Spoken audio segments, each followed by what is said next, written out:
Hello everyone, am I audible? Yes, you are. Yeah, okay.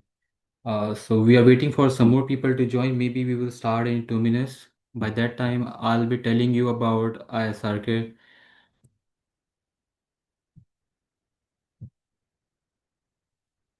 Is my screen cut or is it half visible? What's the problem? Is it properly visible? No, no, no. Now it's not visible at all. Just Previously, it a was half minute. visible, but now it's not visible at all. Okay, then I'll check something. Just a second.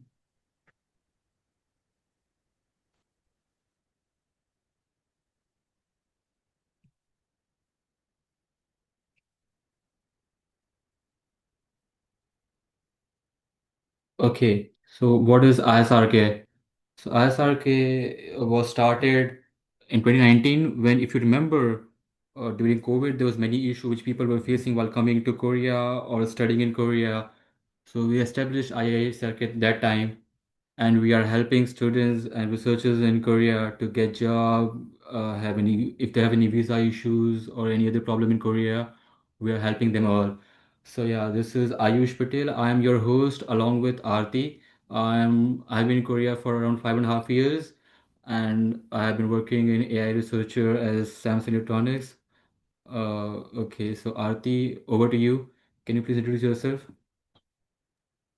Hello, my name is Aarti. I did my PhD in Korea. After that, I'm working in Korean company as a researcher.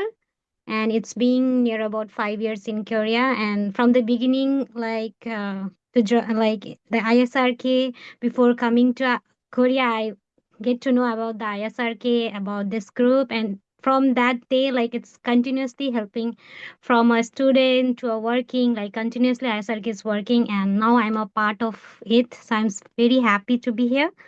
And over to you guys. Thank you. Yeah, okay. Thanks, Aarti. So before we start, I'll tell you some of the rules, basic rules. Like we will be having speakers who will be telling about their journey and they will be telling about your application process, everything about getting masters and PhD in Korea. We will be taking some questions, but because we have limited time and then we lost some time waiting for the people to join. Maybe we'll be taking questions in the end, but at the same time, you can please write down your questions in the chat if you want. Some people, if you don't get a time to speak when we have the Q&A session, we will take your questions from the chat room and we will try to address it later on through our SNS or website. If you have any questions right now, you can ask me or I'll start the intro of the speakers today. Yeah, so today's speaker, uh, just a second. I guess all the speakers have joined, right? Yeah. Okay, so today's speaker, we are having four speakers. Vikram, who is a PhD student, Arpita, who is again PhD student, Pratap is also PhD student, and many people have questions for MS and integrated MS. So we have Sarat, who is an integrated MS PhD student right now here. And they will be telling you about their journeys. Everyone had their own journey. Some people came through embassy, some through university scholarship, some through personal scholarship. So you can listen to their journey and then ask them questions later on. And please feel free to put your questions on the chat room if you have any issues. So yeah, over to the speakers.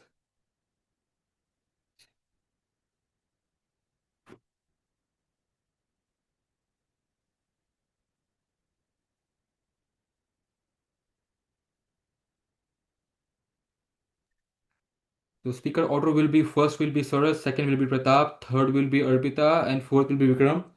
So I would like to request Sarat to start with his PPT.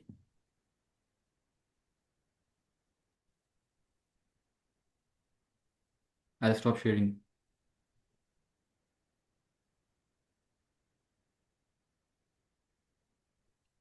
Is my PPT visible? Yeah, it's visible. Yes.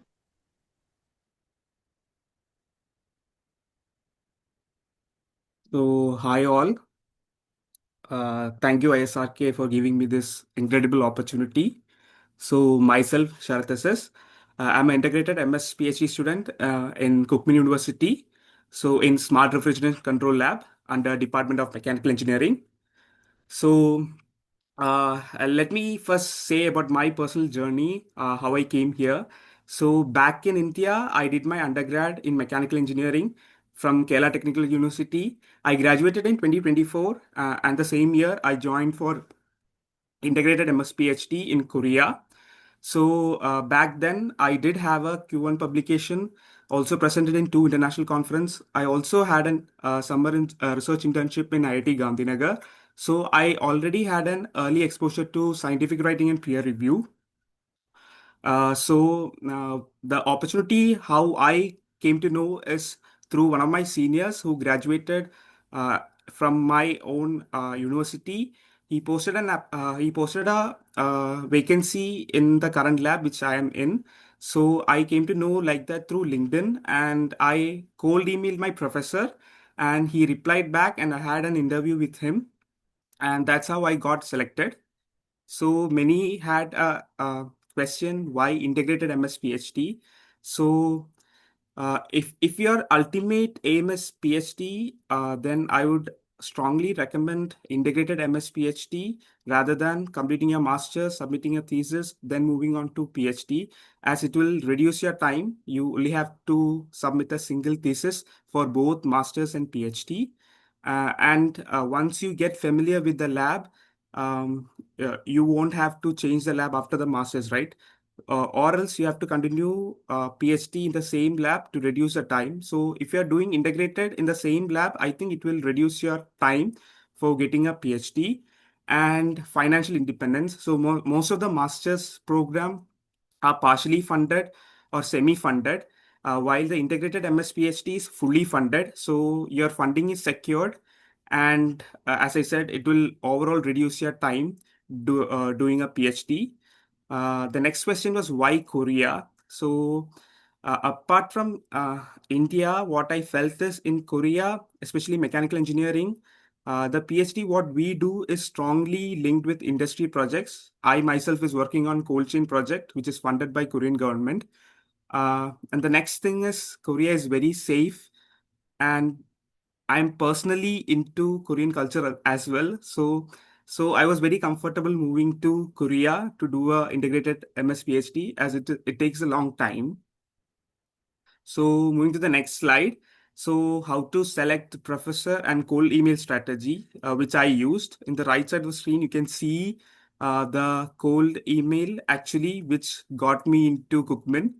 So some points which I have to discuss about selecting professor is you can shortlist a professor according to your interest, and how you can do that is by visiting the website of each universities. There you can see the email address and contact details of each professors and their research fields and recent publications, and you can review them, and you can ask the students in the lab while connecting while in LinkedIn before joining the lab how the environment is, and if you think it meets your criteria and standards, you can join. And cold email strategy, the main thing I have to highlight is a personalized subject line and attach a structured CV along with your cold email, and follow up it politely after 10 to 14 days. The common mistake I see is that people send mass emails and they attach poorly formatted CV and they don't follow up. So after sending an email, I think after 10 to 15 days you can politely follow up. That professors might be busy and they actually miss up your email.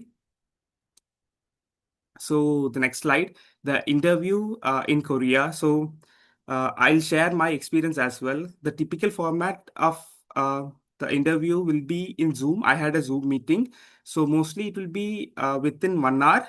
So the it will be between technical questions and previous research background. Especially, they will be more focused. What I got is more focused on your previous research work rather than technical questions, and they will be discussing uh, are you willing to be here for long term, and are you committed to do research for a long time. I had a discussion with my supervisor around 10 to 20 minutes only on that topic itself. And the questions I got is self-introduction, especially I was asked to self-introduced and why did I choose this lab? And I had to explain the previous research works which I did and why Korea and what I told earlier, what long-term research commitment are you interested in? And actually less technical questions. I think I only had one technical question to explain the RIC cycle or something like that. So how I prepared is I read the recent publication about the professor, and I clearly prepared about my previous research works, and I also prepared about the fundamentals about what work currently the lab is doing. Moving to the next slide. So I will explain the slide, the funding in Cookman University for Masters, PhD and integrated MS PhD and the minimum graduation criteria. So in Cookman University, if you're applying, you will be applying on Overseas Excellent Researcher Scholarship. So under this researcher scholarship, your tuition fees will be fully funded and half of your dormitory fees will be also provided. And apart from them, you will also be paid 300,000 Korean won as living expense. So this support you will get. If you're a master student, you will get it for 1 year. So if you're a doctoral student, you will get it for 2 years. And if you're an integrated student, you will get it for 3 years. And apart from that, if you're working in R&D projects, you will be paid separately by your supervisor around 1.4 to 1.5 million Korean wons. So to maintain the scholarship, what actually you have to do is you have to maintain a minimum GPA of 4, and topic level 4 is not compulsory. You can submit your English language score like TEPS, new TEPS, or IELTS or TOEFL is also accepted in Cookman. So the minimum graduation criteria is for masters, 4 semester, you should attain a 24 credit. And publication they say is 2 essay paper, but it is not mandatory. It will depend on your thesis supervisor. He can decide how much paper you need. At last, you have to submit a thesis as well. For doctoral students, the minimum semester you have to be is 2.5 years, 36 credits you have to meet. And they say 3 publications, but it also depends on your supervisor. He can decide how many publication you need for graduation. At last, you have to submit a thesis. There will be a pre-defense and a final defense. And for integrated students, its minimum time period is 4.5 years, 9 semesters. You have to meet 60 credits and 4 publication they say, but it also depends on your supervisor. There are many students who have graduated with 2 to 3 publications as well. Also, it has taken some labs 7 to 8 also. So it clearly depends on your thesis supervisor. And last, you have to submit a thesis, and you will have a pre-defense and a final defense. So that's all about my session. So you can connect me through my email and LinkedIn as well. Thank you.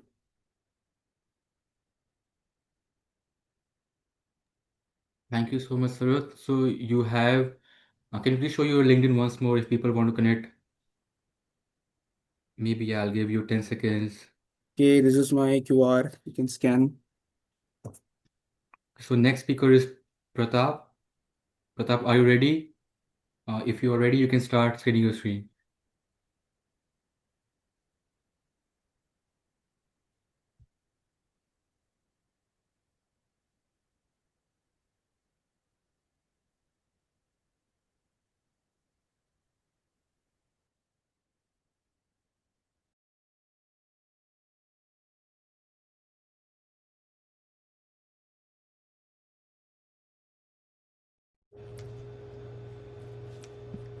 Can you hear me? Yeah, we can hear you. We can't see your screen right now. Yeah, I will share now. Sure, thank you.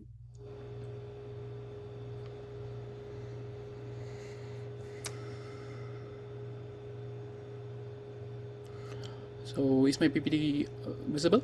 Yeah, perfect. Yeah. Thank you. Hi everyone. My name is Pratap Somasundaram. I'm a PhD student at Kankak University, Seoul. First of all, I thank ISRK for the opportunity to interact with you guys. Today I will be focusing on graduate school application guidelines. First, I would like to introduce myself. So, I have, before joining my doctoral degree, I have some previous experiences. After my undergrads and my graduates. So after my undergraduate degree, I worked in Frozen Biotech. It's a Papine based production company. And after my masters, I worked with IIT and Tanovas for around 2 years. So then I came to Korea. So in the meantime, while working in these institutes, I was applying for different institutes around the world for my PhD. So, uh, I would like to share how I got my PhD position in my lab. While looking for my PhD positions, I heard about this current position from my friend, and I wrote an email to my professor. And after waiting for a few days, I got a reply from my postdoc. So a postdoc from my laboratory contacted me. We had a short interview. After that interview, I think he is satisfied with my performance. So he suggested me to the professor. So professor interviewed me again.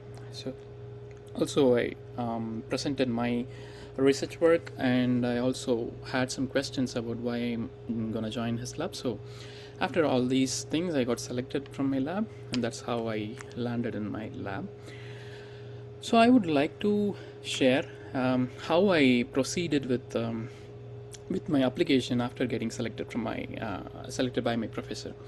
So application for Korean universities depends on you have to apply once your position is secure. You need to apply through the university. So your university will be having a separate portal for the applications. You need to prepare your documents, apply online, pay the application fee, and that's how it will work. So I will explain the workflow, the application flow for the upcoming fall semester, that is 2026 fall semester. So fall semester applications usually begin in March. I guess all the guys, you are in the meeting, this is the right time to start applying if you have already got a position. If you didn't get a position, you can start approaching professors now. So you have around 15 to 20 days time window. If you get a position in 15 to 20 days, which is really hard, if you're lucky, you can start applying and come join in any one of the Korean universities in this fall semester. So usually after getting a position, you need to apply online, and in online application you need to submit the documents. After submitting the documents, you might be needed to pay the tuition fee. Usually tuition fee is paid by your professors, and then you will be registered as a student in the university. You will get a student ID, your email, student identification, and your student email and everything by the end of the August. And in the late August or September 1st week, your semester will begin. What are all the required documents for this? First, you need to, so after filling this online application, you need to send all those documents over post to your university. So I'll explain what are the documents needed. So copy of an online application, statement of purpose, consent. This is usually online. Copy of your passport. This family register certificate, you need to apply. You need to get it from the notary public. Usually it will take you can finish this procedure in a half day. You can visit the notary public officer and get the certificate. And the proof of language proficiency, you need to prove your language efficiency. So you can either write TOEFL or IELTS. Most universities require IELTS, and some universities asks for TOEFL. So it depends on your university. Academic documents, you need your transcripts, you need your graduation certificates, you need your degree and everything. And also some of your scores, awards, certificates, and other supplementary informations. In some cases, you might need a 20 million Korean won as proof of bank balance. 90% this is not needed because your professor will be giving you a financial document. So if he is not giving you this document, you might need 90%. This is not needed, but in some cases it is needed. And uh, I will shortly discuss about the guidelines for applying this apostille. So apostille is a recognition. This is like recognized by around 190 countries. This is a universal recognition, that is like your degree is validated by your Ministry of External Affairs. So this is a two-step process. When I applied via the two-step process. First, you need to get authentication from Human Resource Development Department of your state, and then you have to apply to Ministry of External Affairs, and you received apostille documents. You will receive a sticker on the back side of your degree. But these days, it became easier. You can visit Ministry of External Affairs website, and you can apply. And also, you need to. I took IELTS examination. So IELTS examination. You also. This is a for Indians. This kind of IELTS examination is easy. You can easily score around 7.5. Usually, this Korean universities require around 6 or 5.5. It depends on the university, but we can easily get an IELTS band of 7.5, in some cases 8. So you need to register for the test. For this registration, you need a passport. Passport is mandatory to take this test.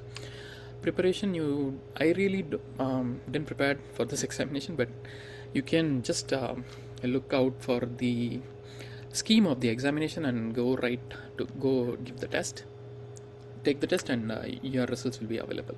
So this IELTS is like a bit tricky because you might not get the slot in the nearby center, so you need to prepare this in advance. So you need to wait at least 1 month. In my case, I waited like 1 month to get a center nearby, or you need to travel to the capital cities or somewhere to take the tests faster. It depends on where you live and how close you live to the capital city. So preparing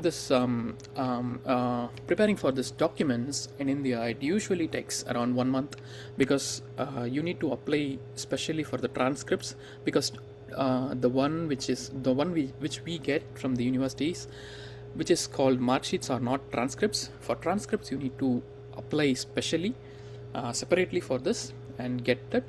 And also you need to get the documents apostilled. This will also take around 15 to 20 days.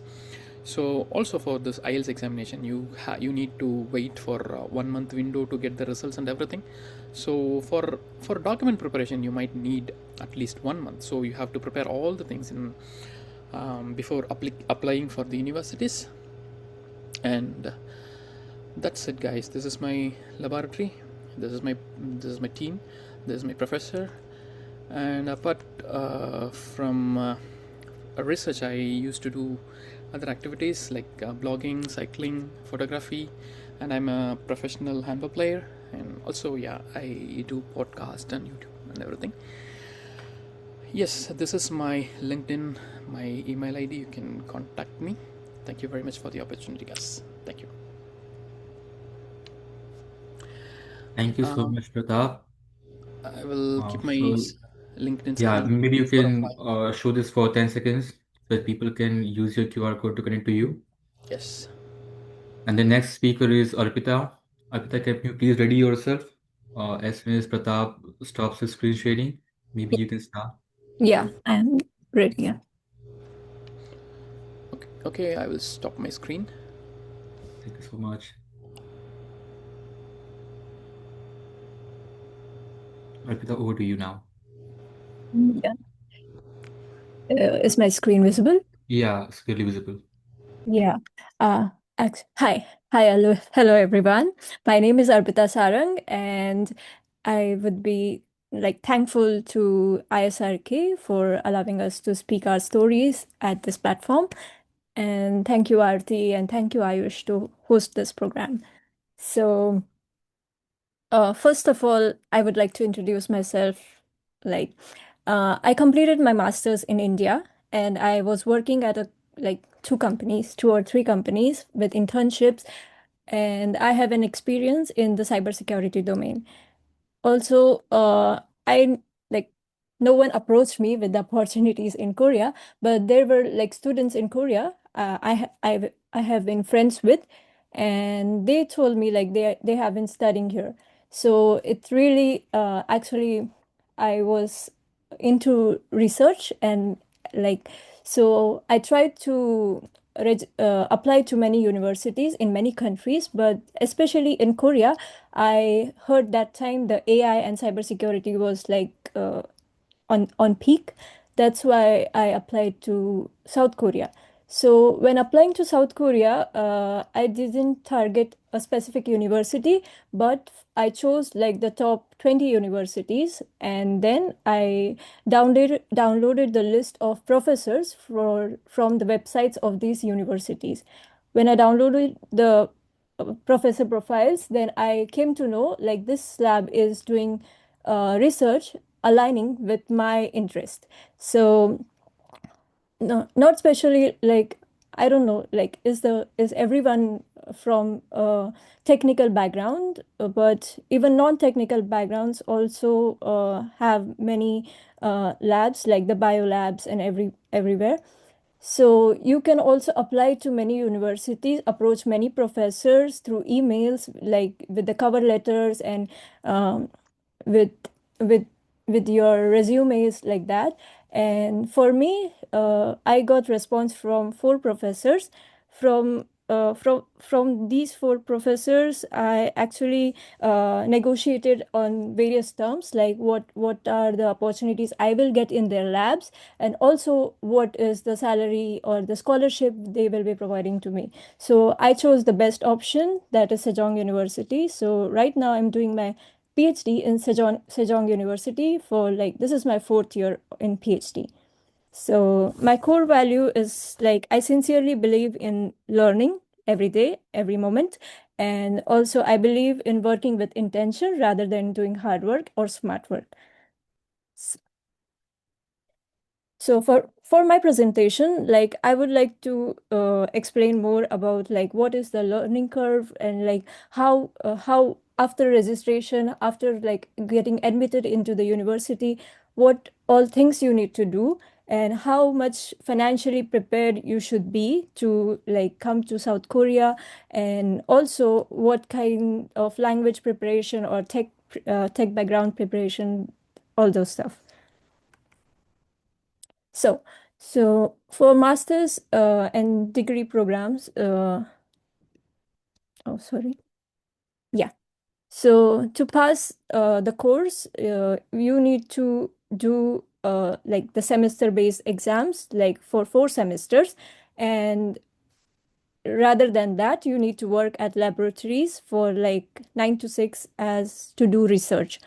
So for master students, the minimum requirement to pass the master's degree is comprehensive exam, or you have to either write one research paper, which is internationally like in international journal published. Yeah, the SCI one. Or if you are like into PhD, then PhD requires comprehensive exams plus 2 SCI papers. And finally, you submit your thesis and get graduated.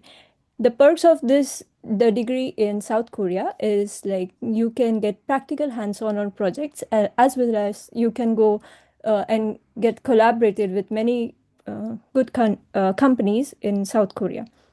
Also, the courses here are either in English or bilingual. Bilingual as in like English and Korean mix, like it's up to you, like you choose the best option for you.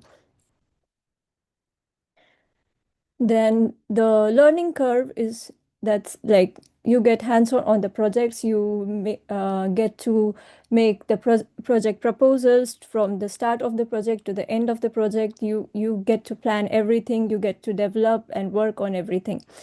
Then there is like you get exposure to many international conferences there. You get and also like you interact with your lab members on professional levels, so your professional communication skills and interactive skills are developed as well. And then after you have completed your like PhD, also you get industry exposures like based on your lab.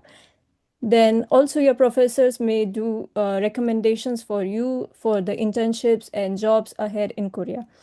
So the scholarship to like pass like to maintain your degree or the scholarship, you need to maintain good grades, that is like A, and you should do international publications, work on project, and like do the comprehensive exam. Next, for master's and PhD degrees as well, you get travel exposures based on your conferences and things like that. You move around in the country and outside the country. So it's overall like the opportunity here is quite easy to move inside and outside the country. So the financial preparation. So firstly, when you apply for a visa, like you need to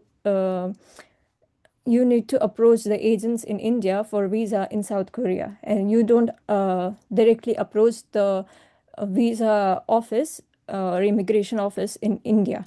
So there is a list of these agents that is posted by the visa services in India. So when you approach them, you first before approaching them, like applying to the visa, you need to book your tickets for here. And then it should be like 25 to 20 days prior to your arrival in South Korea. Then student visa takes longer processing time, so it is better you be completely prepared with your all your documents and everything before like applying for the visa. Then after you arrive here, like you get the residence card, people call it ARC cards here. And then there are many expenses you need to plan beforehand. Like for first of all, like during the admissions, you have to pay the admission fees, whatever is requested per university.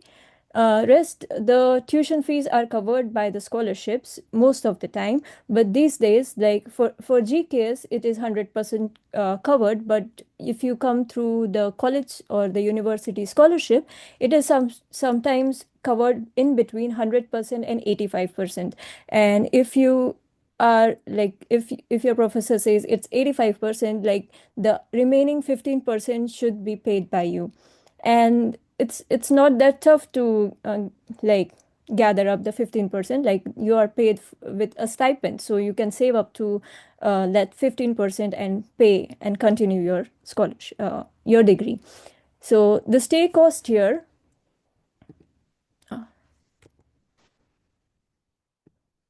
wait a moment.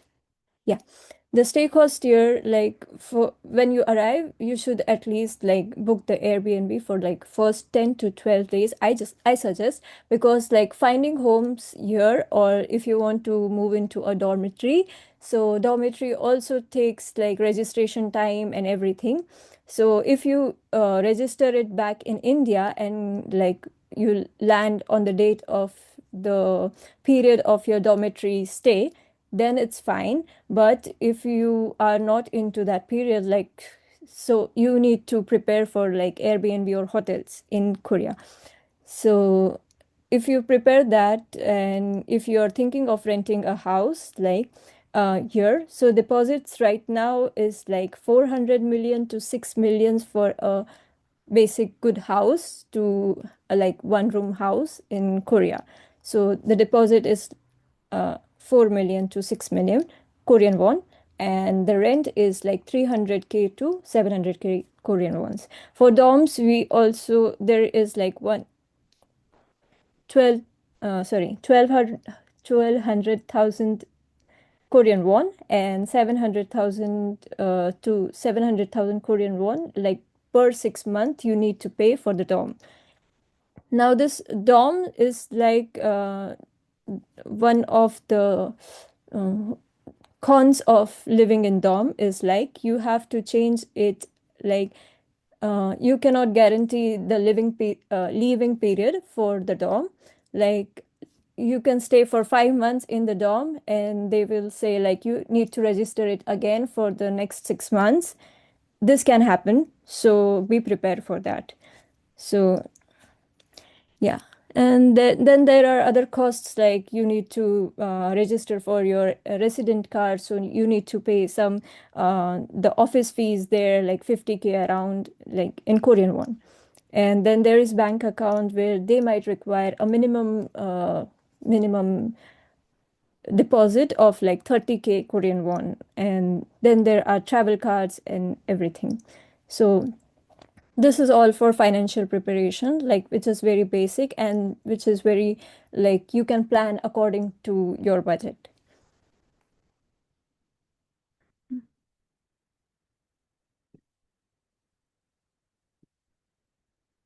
Yeah. So the language here, like people talk in Korean, but like you can say like 40% of people can talk English, but they are hesitant.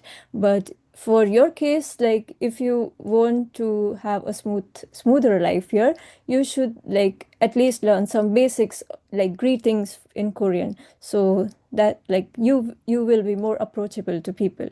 And then you can use your translating apps to like talk to people if someone is not talking in Korean. And like, and for navigation you can use Google Maps, Naver Maps. And for food and accessories you can use like applications like Amazon, Coupang, like that. Yeah, that's it for me. Thank you, everyone. And you can, Thank you so much, Rashmita. yeah. You can keep your screen this for 10 seconds more so people can note down your LinkedIn and email. And Yeah. we have last but not the least speaker, Vicar. Are you ready? Yeah, I'm ready. And my voice is audible and clear. You're audible, yeah, clearly. Thank you so much, Arpita. Now I would like to hand over the screen and mic to Vicar. Yeah. Yeah. Wait, I'll stop sharing. Yeah. Yeah, thank you so much. Over to you, Vikram. Yeah, I'm sharing screen.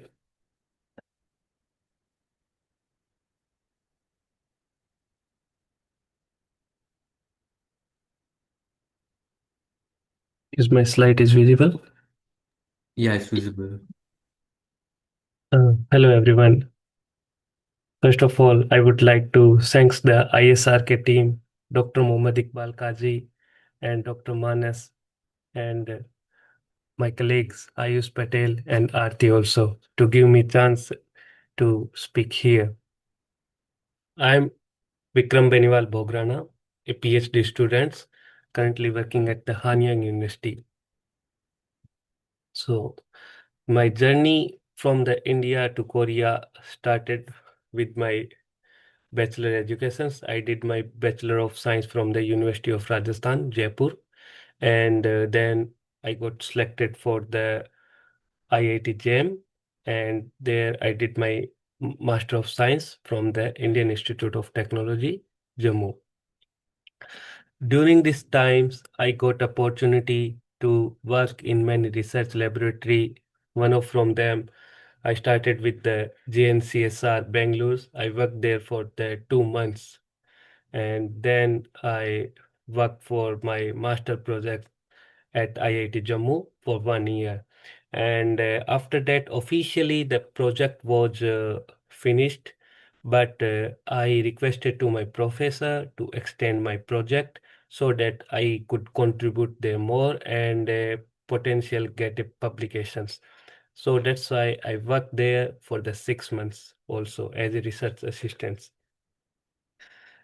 There, during the 6 months after finishing my master, I started looking for the professors and the universities.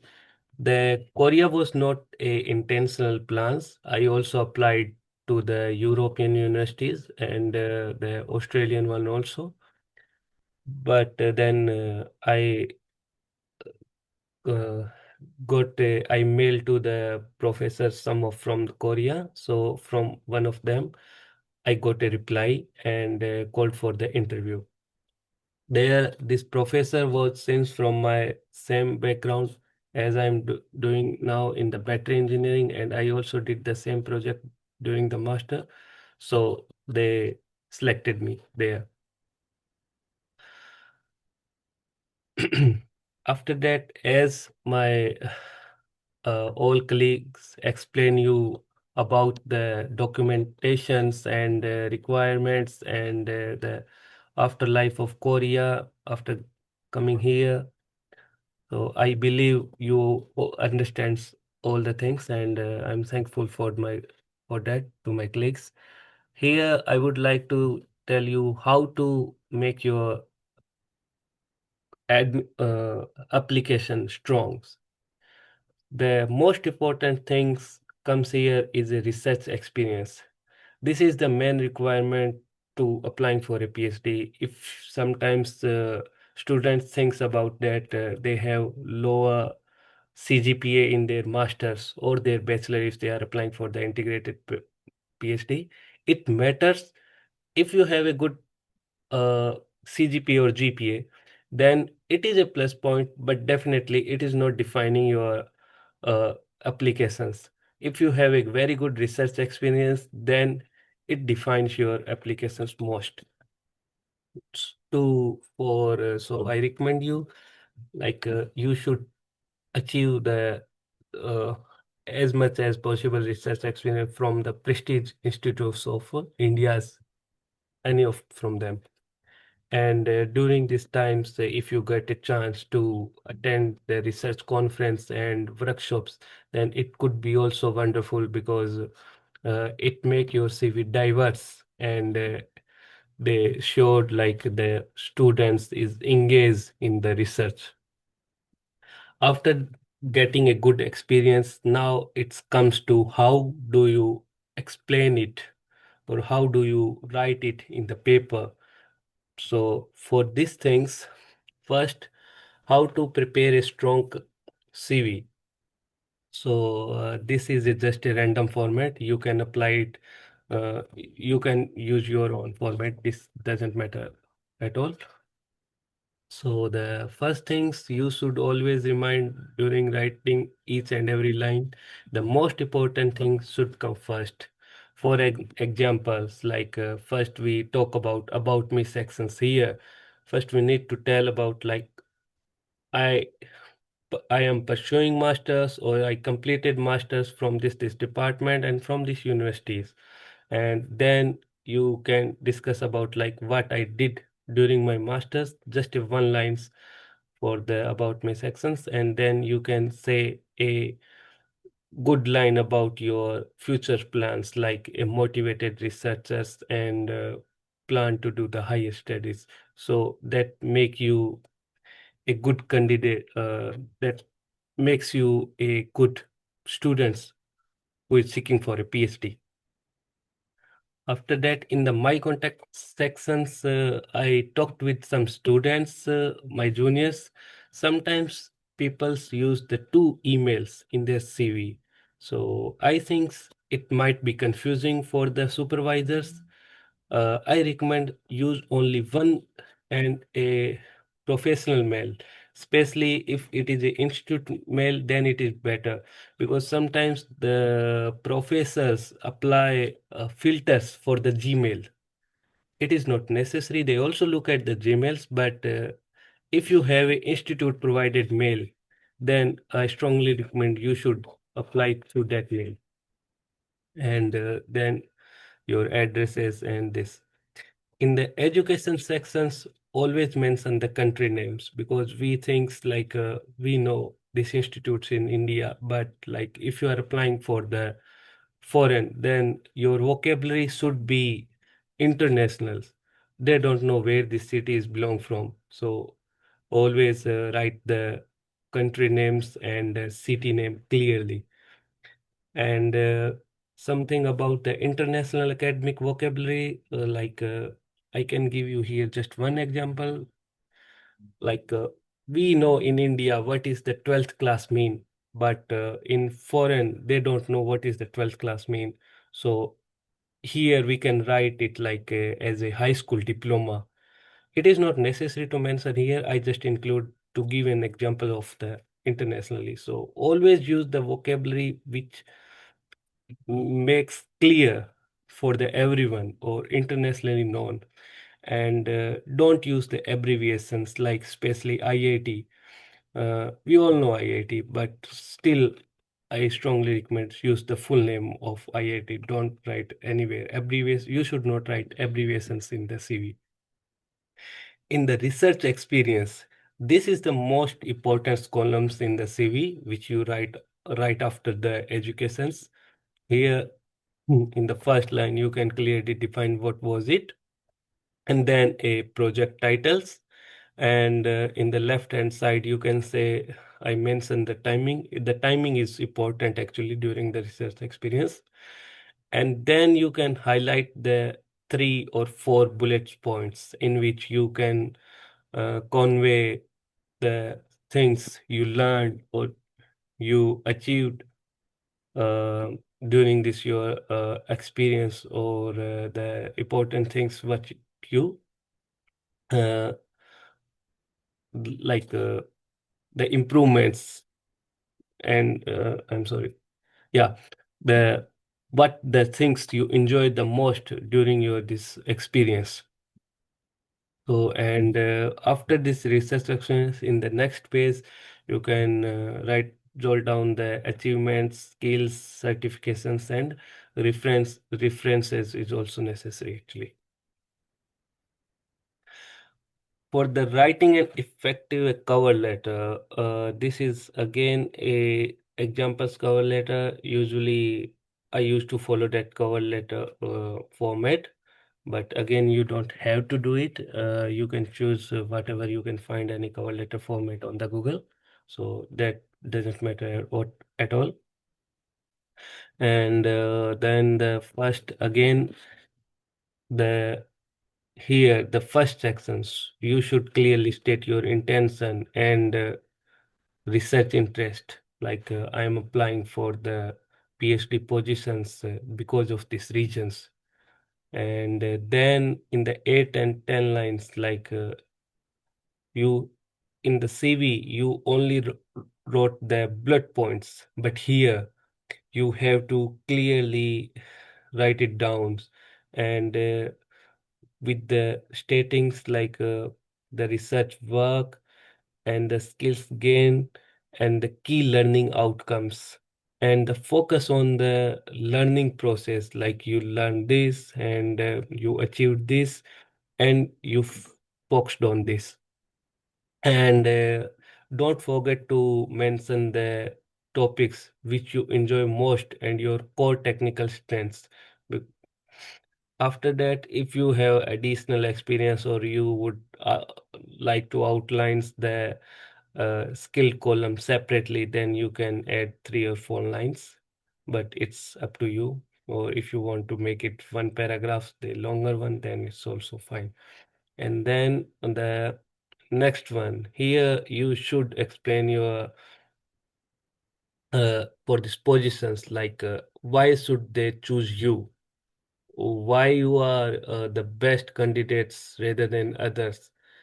So for this, to convey this message, you should write their clear plans. Like if I will be there, then I will do this, and this plan should be achievable and practical. Like here, actually nowadays, we have AIs, and it's a I really appreciate it. We have technology, so we should use the technology.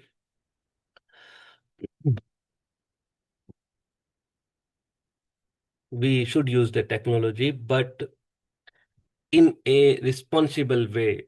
We should not uh, we should use the AI th- uh, to refine our ideas, not to generate the unrealistic problems and unrealistic goals. This is not acceptable in cover letters. So always avoid the extraordinary word, vocabulary, or extraordinary lines which are not practicals. And then you can close it with the politely and professionally, like writing something uh, by thank you remark.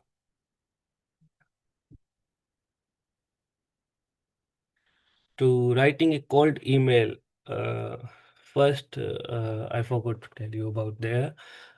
Sometimes students get confused in this. If they are writing a mail to a assistant professor, then sometimes they confuse, should we use as a professor as a prefix or a doctor?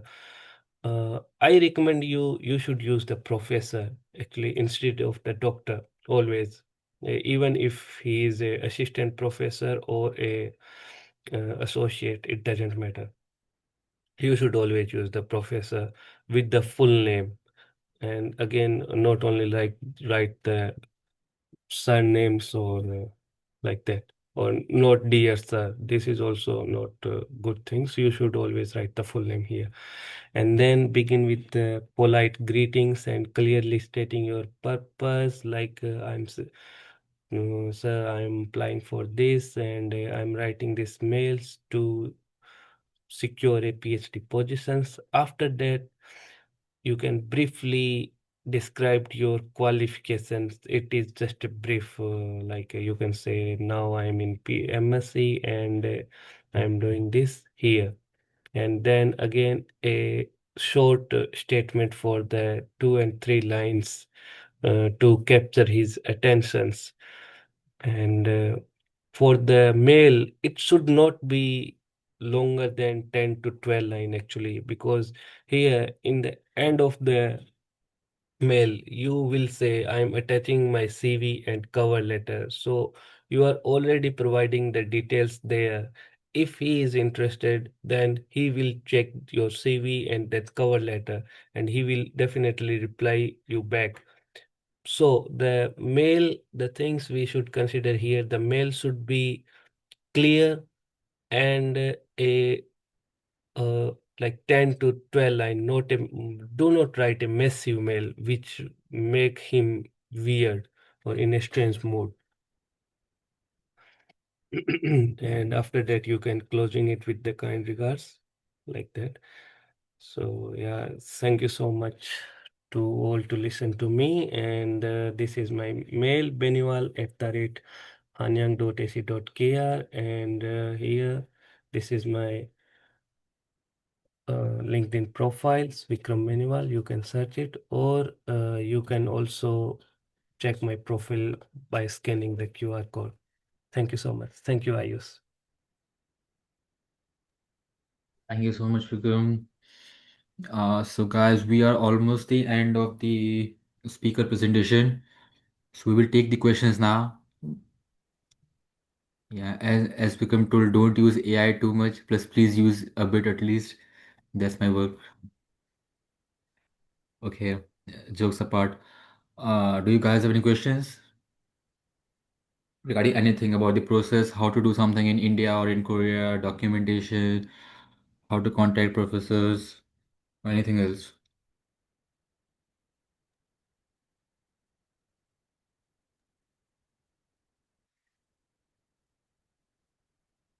And yeah, because of timing issue, I did cut short on the intro of ISRK, but you can follow us on Instagram, Team ISRK.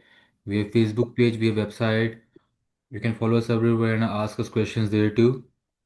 Whenever you need any help or you have any issues, please feel free to ask us there. But yeah, for now, regarding the applications for MS and PhD, you can ask some questions now that will be better answered with our speakers on the line.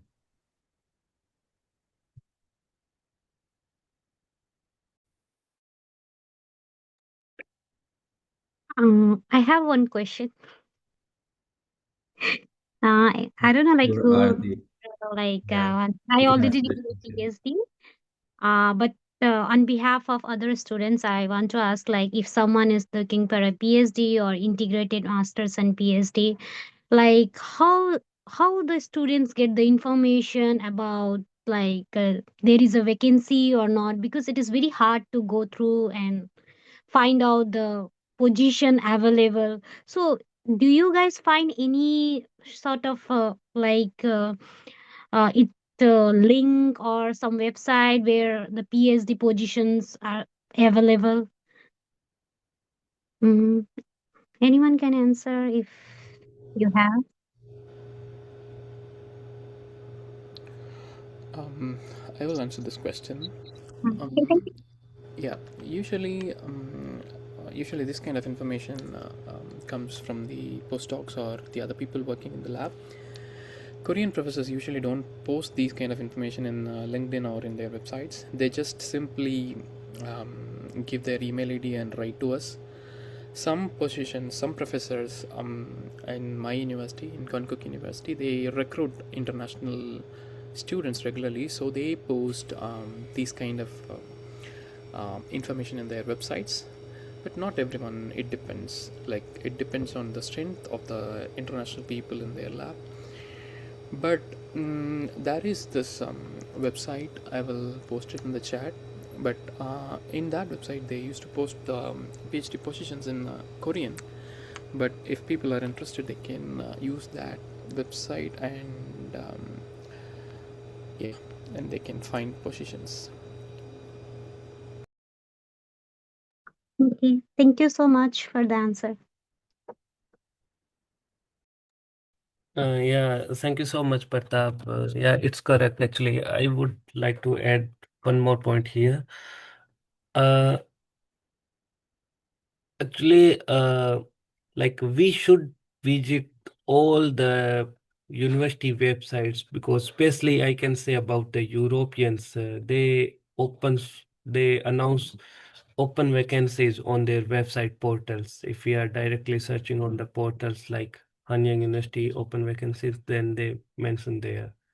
And there are some Telegram uh, groups, so you can search it there, and but always join the telegrams according to your subjects, not anything, because it could be the wasting of time also.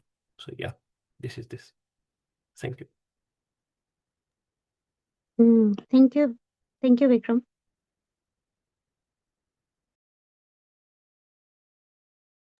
Yeah, so Pratap has posted the link also in the chat group, so you guys can see that. So maybe I'll wait for 2 minutes, 160 seconds. If you have some questions, please write on the chat group and we will turn your mic on. Ayush, is the chat group open for everyone? Just because I'm a co-host, I can post it on the chat. Others might not be able to open the mic or post in the chat group, I guess. Is it open for everyone? Yeah, I'll check once. As I see, like it's open for everyone. Like it's chat is everyone. Hmm. Yeah, okay, so again, I'll give you maybe 180 seconds, 6 seconds more to go to do our issue. It was not open for everyone, as Saran told. So yeah, you guys can write something there, and then if you want to speak something, we'll unmute you.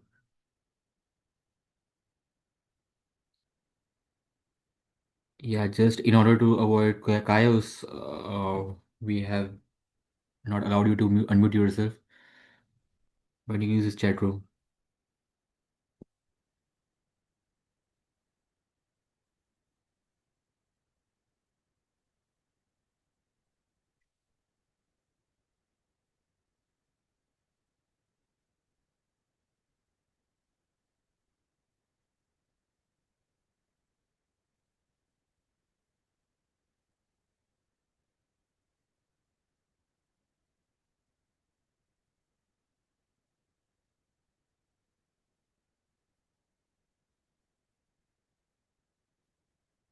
Okay, Gopi Krishna, I have allowed you to unmute yourself. Hey, hi. This is Yeah. Gopi. I have a question regarding, admissions into the master's university. So I'm just wondering, like, is there any website where we can find out information about, a particular course, and these kind of, like, courses are available for in these particular universities, so that, like, we can approach the professors. And also, the second question, like, how do we approach professor? Is it only email, or if the student is already in Korea, can he directly approach them?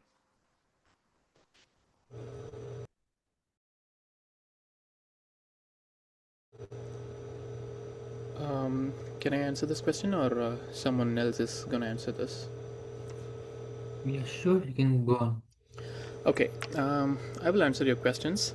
First, there is no designated website, like common website for this master or integrated positions. You have to visit your, you have to search according to your interests, according to your research interests.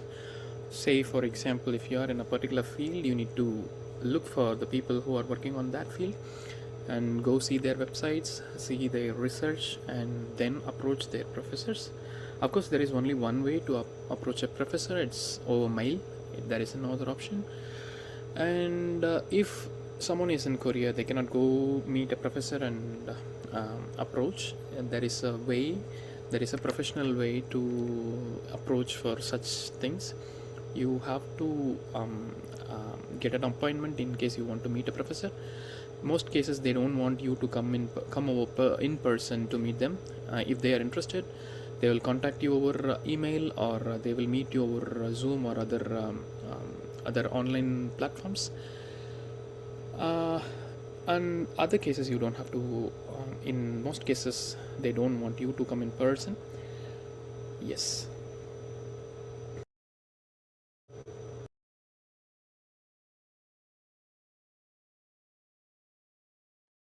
Thanks a lot, Pratap. Does it answer your question, good precision?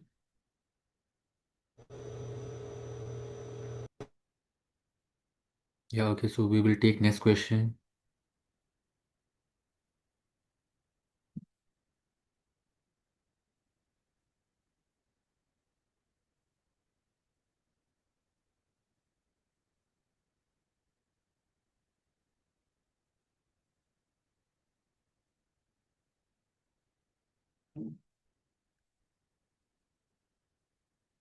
Okay, 100 seconds.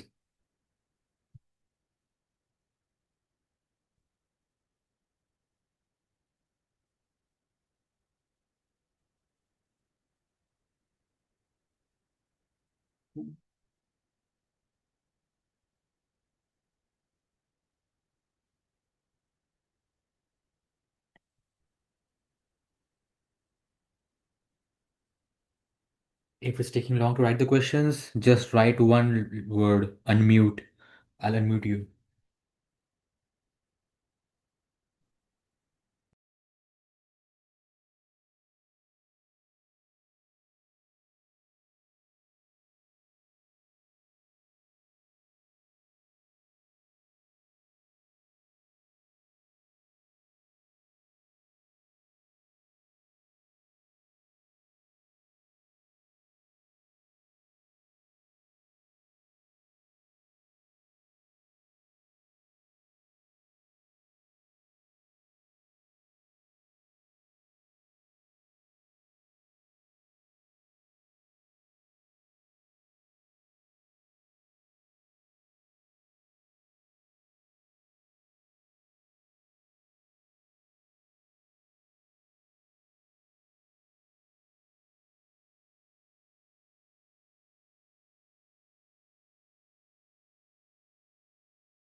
Okay, I guess there are no more questions. Thanks a lot, everyone, for sharing your stories and answering the questions. Thanks for participating. And I want to thank ISRK for the event. Even I learned a lot about research, academia, and all in Korea. I just came as an industry researcher, so I don't know anything about research. Yeah, thanks a lot, everyone. Thanks, Aarti, for co-hosting. And if you guys have any more questions, please feel free to contact us using Insta, Facebook, website, anywhere. Thanks a lot. Bye bye. I'll close the meeting. Thank you, everyone. Thank Have you, a nice guys. evening. Bye. Bye. Thank you.